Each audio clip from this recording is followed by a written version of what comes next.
네, 안녕하십니까. 정인태 신지식인 TV입니다. 저는 국립한국복지대학교 특임교수를 역임한 정인태입니다. 네, 윤석열 17개 시도지사와 피 튀기는 간담회, 이런 기사가 나왔는데요. 이 안보와 지방분권 사이, 이거 우리 국민들이 한번 고민을 해봐야 됩니다. 네, 17개 시도지사 윤석열 당선인과 피 튀기는 간담회를 갖는다, 이런 기사가 나오고요. 네, 그러면서 이제 여기서 가장 중요한 부분들이 뭐 자치경찰제, 자치조직권, 자치재정권 강화, 균형발전, 지방분권 이런 얘기인데요. 사실상 균형 발전 이런 거는 굉장히 중요한 거죠. 균형 발전. 근데 자치경찰제, 자치조직권, 자치재정권, 지방분권, 이런 걸 생각했을 때 국가 안보에 대해서도 우리가 함께 생각을 안 할 수가 없는 것입니다. 그래서 예를 들어서 이 한국이 분단 상황도 아니고 그리고 휴전 상황도 아니다. 그리고 끊임없이 우리나라 같은 경우에는 주변국의 도발이 있죠. 북한이라든지 중국에서 끊임없이 동북공정이라든지 이런 것들이 전개되고 있음에도 불구하고 외국인들에게 투표권을 줬어요. 그래서 미국도 뉴욕주에서 주민 투표권을 주겠다, 그러니까 외국인 투표권을 주겠다 하니 공화당이 위헌이다 하고 소송을 걸었죠.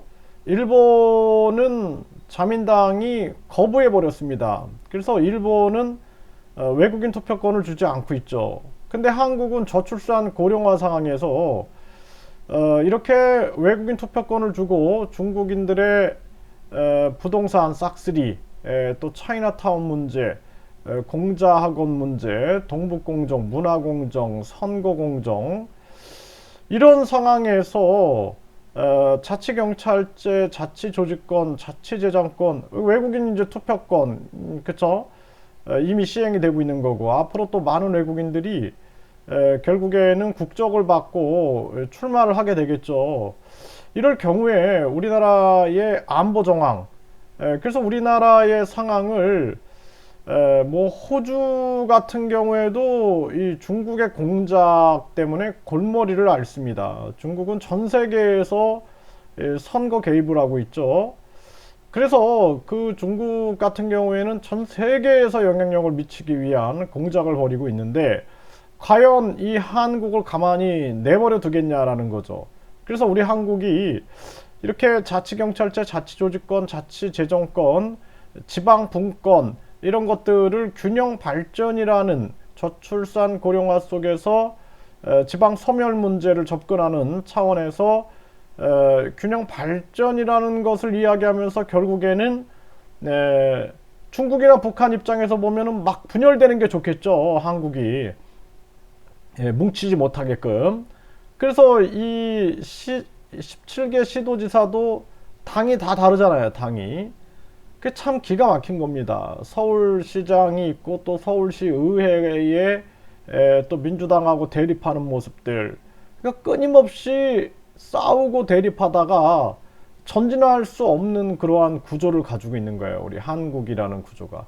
이런 거 생각하면 참 답답하죠. 네, 그래서 우리가 분단국이고 휴전국이고 뿐만 아니라 중국과 북한이 공작을 벌이고 주변에 러시아나 일본도 계속해서 여러 가지 문제를 만드는 그러한 정황에서 우리가 과연 앞으로 전진해 나갈 수 있느냐.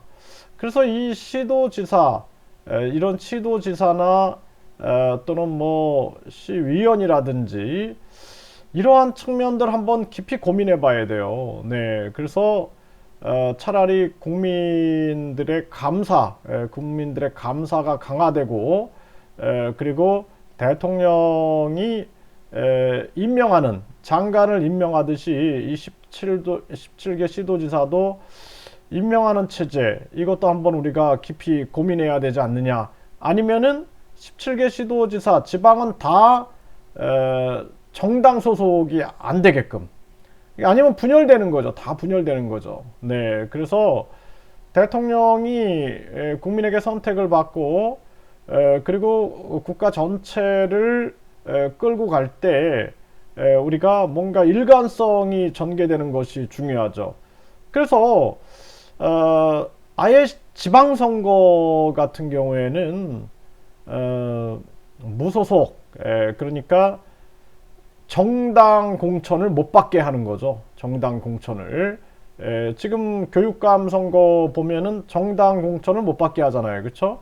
이러한 부분들이 필요하지 않겠느냐. 아니면은 패거리 정치가 계속 지속될 수밖에 없고, 특히나 안보적인 차원과 저출산 고령화, 그리고 지방 분권, 지방 균형 발전, 이걸 함께 생각하지 않으면 안 돼요. 특히 가장 중요한 것은 안보적인 차원입니다.